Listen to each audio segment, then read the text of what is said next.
মুর্শিদাবাদে তৃণমূল 7-7। 7টি পুরসভার মধ্যে আজকে তৃণমূল কংগ্রেস 7-7। একসময় নিজেদের শক্ত ঘাঁটি হিসেবে পরিচিত মুর্শিদাবাদ এবার পুরোপুরি হাতছাড়া কংগ্রেসের। শনিবার কান্দি পুরসভাও দখল করে নিল তৃণমূল কংগ্রেস, যার জেরে মুর্শিদাবাদের 7টির মধ্যে 7টি পুরসভায় চলে গেল শাসক দলের দখলে।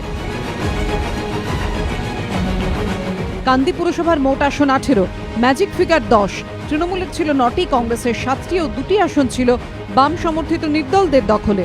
শনিবার তৃণমূলে যোগ দিলেন কংগ্রেসের 6 সদস্য, যার জেরে এখন 18 আসনের কান্দি পুরসভায় তৃণমূলের শক্তি 9 থেকে বেড়ে হল 15। জেলা পরিষদ দখলের পর মুর্শিদাবাদের সবকটি পুরসভায় ঘাসফুল ফুটিয়ে এদিন অধীর চৌধুরীকে কটাক্ষ করতে ছাড়েননি অভিষেক বন্দ্যোপাধ্যায়।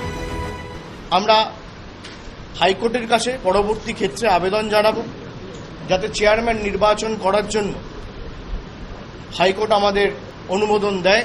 আমি এতটুকু বলতে পারি, যারা এত বড় বড় কথা বলছে এতদিন ধরে, শেষে দেখবেন এই 2-3 জনই কংগ্রেস দলে পড়ে থাকবে আর কংগ্রেসে কেউ থাকবে না।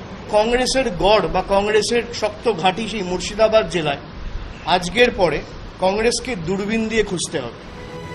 যদিও কংগ্রেসের অভিযোগ, প্রলোভন, ভয়, মিথ্যে মামলার হুমকি দিয়ে অনৈতিকভাবে জেলা পরিষদ ও পুরসভাগুলি দখল করেছে তৃণমূল।